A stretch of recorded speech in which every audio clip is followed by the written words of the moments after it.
Lecture number 4 में आ गए हम लोग ज्योग्राफी के। ठीक है, तो लास्ट लेक्चर में हम लोगों ने देखा था कि अर्थ का इंटीरियर क्या था, बॉडी वेव्स है ना, और बाकी कन्वेक्शन करंट थ्योरी पढ़ा था हम लोगों ने। ठीक है, बाकी क्रस्ट मेंटल कोर हम लोगों ने देखा था, काफ़ी चीज़ें हम लोगों ने देख ली। अर्थ को एक देख लिया हम लोगों ने, प्लेट टेक्टोनिक देख लिया। तो बेसिकली हम लोग ये सब चीज़ें देख चुके हैं अर्थ के इंटीरियर के बारे में। तो अब हम लोग अर्थ के एक्सटीरियर की बात करते हैं, जैसे कि कॉन्टिनेंट्स। ठीक है, तो कॉन्टिनेंट से रिलेटेड जो बात करी थी वो सबसे पहले 1912 में की थी। अल्फ्रेड वैगनर ने क्या दिया था, कॉन्टिनेंटल ड्रिफ्ट थ्योरी। इसने क्या कहा था, इसने यह कहा था कि भाई ऐसा नहीं था जैसे आज अर्थ जैसे दिखती है कि बहुत सारे अलग अलग कॉन्टिनेंट्स हैं, पहले ऐसी दिखती नहीं थी। पहले अलग टाइप की दिखती थी। पहले क्या था कि केवल एक लैंडमास था और बाकी पूरा वाटर था। जो लैंडमास था उसको बोलते हैं हम लोग पेंजिया।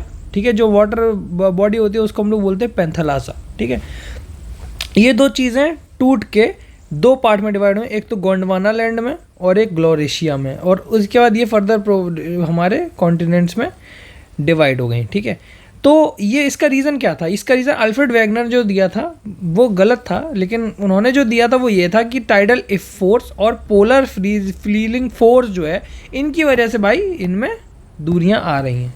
ठीक है, आज भी ऑब्वियस सी बात है, आज भी काफ़ी कॉन्टिनेंट्स मूव कर रहे हैं।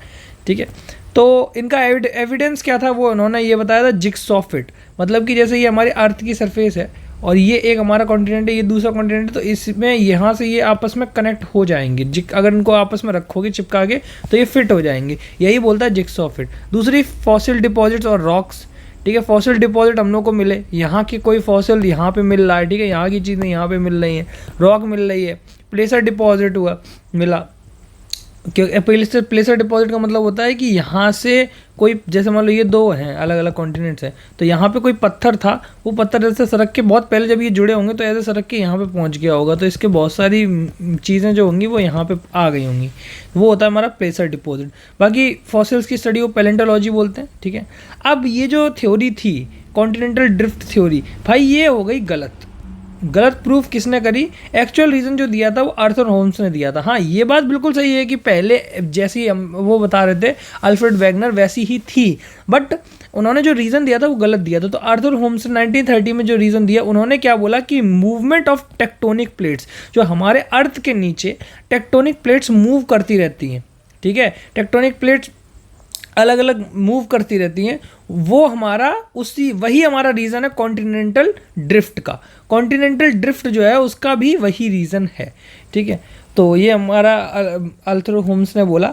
इसके बाद हम लोग अब सी फ्लोर स्प्रेडिंग थ्योरी पढ़ते हैं। सी फ्लोर स्प्रेडिंग थ्योरी क्या कहती है, तो बेसिकली ये एक प्रोसेस है। ठीक है, जिसके थ्रू हम लोग नए ओशियनिक क्रस्ट जो होती है वो फॉर्म होती है। ठीक है, मिड ओशियन बोल सकते हैं, मिड ओशियन में ओशियनिक क्रस्ट फॉर्म होती है। किसकी वजह से, डाइवर्जेंट प्लेट बाउंड्री। देखो दो टाइप की प्लेट बाउंड्री होती है, एक तो कन्वर्जेंट होती है, ठीक है, एक दूसरे से कन्वर्ज करे, और एक डाइवर्जेंट होती है। तो जब डाइवर्ज होती हैं प्लेटें तो एक टाइप से रिज फॉर्म कर देती है। जैसे ये क्या है, ये दो प्लेट्स, ठीक है, यहाँ पे दो, ये यहाँ पे हमारा सरफेस है। ठीक है, यहाँ पे ये हमारी प्लेट्स थी तो ये ऐसे ऐसे मूव कर रही थी। ठीक है, तो यहाँ पे मूव कर रही हैं तो ऑब्वियसली बात है मूव करेंगी तो उसके बाद ये जो सरफेस होगा ये उठने लगेगा अलग से। ठीक है, अलग से दिखने लगेगा, और इसी को बोलते हैं मिड ओशियन रिज। ये बोलते हैं हम लोग मिड ओशियन रिज। बाकी जो अर्थ के इंटीरियर में, ये ओशियन की बात हो रही है, ये पूरा ओशियन है यहाँ पे ऊपर। ठीक है, ये हमारा यहाँ पे लैंडमास होगा कहीं पे, लेकिन ये ओशियन में ही बनती है। ठीक है, बाकी नीचे क्या हो रहा था, नीचे कन्वेक्शन करंट लग रहा था, नीचे कन्वेक्शन करंट हो रहा था, जिसकी वजह से क्या हुआ, मैग्मा ऊपर आ रहा था। ठीक है, तो मैग्मा ऊपर आ रहा, अब ये प्लेट यहाँ पे सरकेगी तो ये प्लेट यहाँ सरकेगी, ये प्लेट यहाँ सरकेगी, इसको डाइवर्जेंट बोलते हैं। ठीक है, तो इनकी वजह से मिड ओशियनिक रिज फॉर्म हो जाता है यहाँ पे। ठीक है, और यही हमारे सी फ्लोर स्प्रेडिंग थ्योरी है। सी फ्लोर जो है तो स्प्रेड करता है, बेसिकली थ्योरी का मतलब ये है। ठीक है, age of oceanic crust increases as you move away from mid oceanic ridge. Obviously बात है, अगर मिड ओशियनिक रिज से दूर जाओगे तो जो एज होगी वो इंक्रीज करेगी, है ना। और हम लोग कॉरल्स देख लेते हैं। कॉरल्स क्या होता है, कॉरल्स बेसिकली मराइन ऑर्गेनिजम्स होते हैं जो हमारे जिनको हम लोग रेन फॉरेस्ट ऑफ सी भी बोलते हैं। ठीक है, रेन फॉरेस्ट ऑफ सी। तो ये होते हैं कॉरल्स होते हैं, वो एग्जिस्ट करते हैं symbiotic relationship with the algae, zooxanthellae algae. देखो ये जो एक टाइप का एल्गी होता है, इसके साथ ही ये हमारा सिम्बायोटिक एक रिलेशनशिप बनाते हैं, ठीक है। कॉरल जो होते हैं वो सीक्रेट करते हैं CaCO3, जो कि क्या करता है, एल्गी को प्रोटेक्ट करता है, और रिटर्न में एल्गी क्या करता है, उनके लिए खाना बनाता है। तो ये दोनों इसीलिए एक दूसरे के साथ रिलेशनशिप में हैं, ठीक है, बोल सकते हो ये लोग एक दूसरे के साथ रिलेशनशिप में हैं। और इनकी फेवरेबल कंडीशंस क्या होती हैं कॉरल्स की, ठीक है, फिर कुछ तो फेवरेबल कंडीशन होगी, ऑब्वियस है, सलाइन वाटर, ठीक है, सनलाइट, क्लियर वाटर, और टेम्परेचर उनका 20 से 32 डिग्री होना चाहिए। बाकी कोरल ब्लीचिंग क्या होती है, देखो जब यही कोरल में क्या होता है, ये बहुत ज़्यादा वार्म हो जाते हैं, तो सॉरी हाँ, वाटर जो होता है वो वार्म हो जाता है, तो ये क्या करते हैं, ये एल्गी को बाहर फेंक देते हैं, तो ये अपने आप को कन्वर्ट कर लेते हैं वाइट कलर में, इनका वाइट कलर हो जाता है, ऑब्वियस सी बात है, ठीक है, एल्गी को बाहर फेंक देंगे तो यही हमारा कॉरल था और ये हमारा कॉरल ब्लीचिंग थी। इसके बाद हम लोग अब रॉक्स पे आ जाते हैं। हम लोगों ने कॉन्टिनेंट्स का पूरा बेसिक समझ लिया, ठीक है, रॉक्स पे आ जाते हैं। तो रॉक्स की जो स्टडी होती है उसको पेट्रोलॉजी बोलते हैं। पेट्रोल की स्टडी को नहीं बोलते हैं पेट्रोलॉजी, रॉक्स की स्टडी को बोलते हैं पेट्रोलॉजी, ठीक है। और हमारे डिफरेंट टाइप्स की रॉक्स होती हैं, तो हम लोग सबसे पहली रॉक पढ़ेंगे, एक तो इग्नियस रॉक होती है, ठीक है, इग्नियस रॉक, सेडिमेंट्री, मेटामॉर्फिक। तो इग्नियस और सेडिमेंट्री और मेटामॉर्फिक में डिफरेंस क्या है ये हम लोग अभी पता करते हैं, ठीक है। तो इग्नियस रॉक क्या होती है, इग्नियस रॉक ये होती है, ये हमारी फॉर्म होती है cooling and solidification of मॉल्टन rock. मतलब मैग्मा है, अगर वो कूल हो जाता है, ठीक है, या फिर वो सॉलिडिफाई हो जाता है, भाई मैग्मा तो लिक्विड फॉर्म में है, ठीक है, अगर वो सॉलिडिफाई हो जाता है तो वो हमारा क्या बन जाता है, इग्नियस रॉक बन जाता है। ये भी दो टाइप की होती हैं, एक इंट्रूसिव इग्नियस रॉक, एक एक्सट्रूसिव इग्नियस रॉक। इंट्रूसिव जब मैग्मा जो होता है वो स्लोली मैग्मा जो होता है वो कूल और सॉलिडिफाई स्लोली होता है with in the earth surface, earth crust में ही मैग्मा जो होता है वो कूल और सॉलिडिफाई हो जाता है, तो हम लोग को इंट्रूसिव होता है। एक्सट्रूसिव मतलब जब मैग्मा जो हो वो इरप्ट हो अर्थ सरफेस में, मतलब बाहर आ जाए, ठीक है, एक लावा की फॉर्म में, और तब वो सॉलिडिफाई हो जाए, तो वो हमारा एक्सट्रूसिव बोला जाता है। अगर वो क्रस्ट के अंदर ही हो जाए तब तो भाई वो इंट्रूसिव है। अगर क्रस्ट के बाहर आके लावा, मतलब एज अ लावा बाहर आके उसके बाद सॉलिडिफाई हो रहा है तो वो एक्सट्रूसिव बोला जाता है। इंट्रूसिव के एग्जांपल्स क्या हैं, जैसे ग्रेनाइट, ठीक है, हम लोगों को नीचे ही मिलेगा ग्रेनाइट क्रस्ट पे। बाकी गबरू नहीं बोलेंगे, गैब्रो बोलेंगे, ठीक है। और एक्सट्रूसिव में जैसे कि हमारा बसाल्टिक रॉक्स, प्यूमिस, ठीक है, ये हमारे ओशियनिक क्रस्ट में फाउंड किए जाते हैं, ये हमारे कॉन्टिनेंटल क्रस्ट में फाउंड किए जाते हैं, ठीक है, ये ओशियनिक क्रस्ट में, ये कॉन्टिनेंटल क्रस्ट में, याद रखना ये चीज़। बाकी प्लूटोनिक बॉडीज़ क्या होती हैं, प्लूटोनिक बॉडीज़ वो बॉडीज़ होती हैं जो इंट्रूसिव की लार्ज अमाउंट में होती हैं, मतलब लार्ज बॉडीज़ ऑफ इंट्रूसिव के लार्ज अमाउंट होता है, उनको हम लोग क्या बोलते हैं, वो हमारा प्लूटोनिक बॉडीज़ हो जाती है, थोड़ी बड़ी साइज की हो बस, ठीक है। बाकी इनके अलग अलग नाम भी हैं, जैसे बेथोलिथ्स, ठीक है, डाइक्स, सिल्स, फैकोलिथ्स, लेकोलिथ्स और लेपोलिथ्स, ठीक है। ये हमारे लार्ज मास होता है, ये हमारा इग्नियस रॉक का। डाइक्स क्या होते हैं, ये वर्टिकल शीट्स होती है मैग्मा की। शिल्स क्या होती है, हॉरिजॉन्टल शीट होती है मैग्मा की। पैकोलिथ क्या होती है, ये हमारे लेंस शेप्ड होते हैं दिखने में। लेकोलिथ्स क्या होते हैं, डोम शेप्ड होते हैं दिखने में। और लेपोलिथ्स क्या होते हैं, ये सॉसर शेप होते हैं दिखने में। इनके बारे में थोड़ा थोड़ा ऐसे जानकारी बस रखना ना, बाकी इतना कोई ज़रूरी नहीं है। अब हम लोग दूसरी रॉक पे आते हैं, सेडिमेंट्री रॉक। तो इग्नियस रॉक हम लोगों ने बेसिकली क्या पढ़ा कि इग्नियस जो रॉक होती है वो हमारी जो मैग्मा होता है उसको सॉलिडिफाई या उसकी कूलिंग से बनती है, ठीक। अब सेडिमेंट्री रॉक्स कैसे बनती हैं, सेडिमेंट्री रॉक्स बनती हैं accumulation and consolidation of sediments over time. बहुत सारे सेडिमेंट्स जो होते हैं उनका अक्यूमुलेशन होता है, उनको कंसोलिडेशन होता है, उसके बाद बन जाते हैं हमारी सेडिमेंट्री रॉक, ठीक है। इसमें एक प्रोसेस होता है जिसको बोलते हैं लिथिफिकेशन एक प्रोसेस होता है जिसके अंदर जो सेडिमेंट्स होते हैं, loose sediments are transform into solid sediments में वो ट्रांसफॉर्म हो जाते हैं, लिथिफिकेशन के थ्रू होता है, ये समझ लो, ठीक है। लेयर्स में ये एग्जिस्ट करते हैं, ठीक है।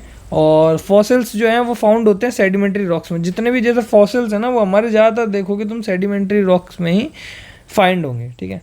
और ये 3 टाइप के हैं, एक मैकेनिकली फॉर्म्ड है, एक ऑर्गेनिकली फॉर्म्ड है और एक केमिकली फॉर्म्ड है, ठीक है। सेडिमेंट्री रॉक्स मैकेनिकली फॉर्म होती हैं वो जैसे कि सैंडस्टोन, लाइमस्टोन, कॉन्ग्लोमेरेट, शेल और ऑर्गेनिकली फॉर्म्ड जैसे कि चॉक, लाइमस्टोन, कोल सॉरी गेसराइट, ठीक है। केमिकली फॉर्म्ड कौन से होते हैं, जैसे लाइमस्टोन, हैलाइट और चर्ट, ठीक है, ये सब होती हैं। बाकी हम लोग मेटामॉर्फिक रॉक्स में बात करते हैं, तो मेटामॉर्फिक रॉक्स वो रॉक्स होती हैं जो यही जो हमारी इंट्रूसिव और जो सेडिमेंट्री रॉक्स हैं, इन्हीं दोनों को जब हम लोग इंटेंस हीट दे देते हैं, ठीक, और प्रेशर और वॉल्यूम जब चेंज हो जाता है, ठीक है, तो ये एक फिजिकल और केमिकल चेंज करते हैं, और वही फिजिकल और केमिकल चेंज की वजह से उन रॉक्स को क्या बोलने लगता है, मेटामॉर्फिक रॉक्स। बेसिकली फिजिकल और केमिकल चेंज इन्हीं रॉक्स में, जो कि IR और SR हैं, सेडिमेंट्री और इग्नियस रॉक्स हैं, उन्हीं में जो हमारा फिजिकल और केमिकल चेंज हो जाता है, तो उसको हम लोग मेटामॉर्फिक रॉक्स बोलने लगते हैं, सिंपल। इसको हम लोग मेटामॉर्फिज्म भी बोलते हैं, मेटामॉर्फिज्म बोलते हैं इस प्रोसेस को। बाकी दो टाइप के होते हैं, एक तो थर्मल मेटामॉर्फिज्म होता है और एक डायनेमिक मेटामॉर्फिक होता है, ठीक है। थर्मल मेटामॉर्फिक किसके थ्रू होता है, ड्यू सडन चेंज हो जाए उस वजह से थर्मल होता है, और डायनेमिक मतलब केमिकल चेंज, केमिकल चेंज के, केवल फिजिकल चेंज होता है तो वो डायनेमिक होता है, ये याद रखना। और अगर सडन चेंज हो जाए तो वो थर्मल हो जाता है, ठीक है। थर्मल भी फर्दर हमारे दो टाइप के होते हैं, एक तो कॉन्टैक्ट मेटामॉर्फिक और एक रीजनल मेटामॉर्फिक। कॉन्टैक्ट मेटामॉर्फिक कौन से होते हैं, जैसे जब रॉक होती है वो altered by intense heat due to their proximity to magma, ठीक है, तब हमारा कॉन्टैक्ट होता है मेटामॉर्फिक। रीजनल कब होता है, जब हाई प्रेशर और हाई टेम्परेचर दिया जाए बेसिकली, ठीक है। बाकी ये हमें पता है कि ग्रेनाइट जो होता है, अगर उसका हम लोग मेटामॉर्फिज्म कर देते हैं तो वो जिनेसिस बोला जाने लगता है, जिनेस। और हमारा सैंडस्टोन जो होता है वो हमारा क्वार्टजाइट बन जाता है, लाइमस्टोन मार्बल, बसाल्ट अम्फीबोलाइट, और क्ले जो है वो स्लेट बन जाती है, ठीक है। ये याद रखना, ये इग्नियस रॉक है, ये हमारी सेडिमेंट्री, ये इग्नियस, ये सेडिमेंट्री, ठीक है। बाकी ये हम लोगों ने एक रॉक साइकिल बनाई है, जिसमें क्या होता है, जैसे इग्नियस रॉक है, ठीक है, अगर उसको अपलिफ्ट करोगे और इरोजन करोगे उसका, तो वो क्या बनेगी, सेडिमेंट्री रॉक बनेगी। और अगर सेडिमेंट्री रॉक को मेल्ट करोगे या कूल करोगे तो वो इग्नियस रॉक में कन्वर्ट होगी।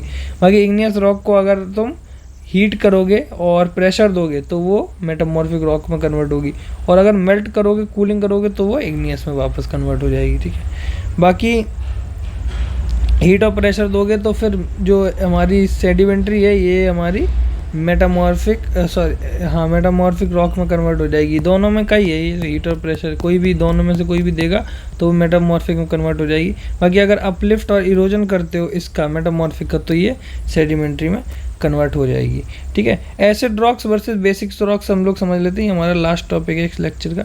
एसिड रॉक्स और बेसिक रॉक्स क्या होता है। एसिड रॉक्स वो हमारी रॉक्स होती हैं जो एसिडिक होती हैं, ऑब्वियसली बात, जो बेसिक होती हैं। इनके अंदर क्या है, सिलिका बहुत ज़्यादा होता है, सिलिका क्वार्ट्ज बोलते हैं, सिलिका बहुत ज़्यादा होता है, 80% के अराउंड होता है। इनके अंदर सिलिका बहुत कम होता है, 40% के अराउंड होता है, ठीक है।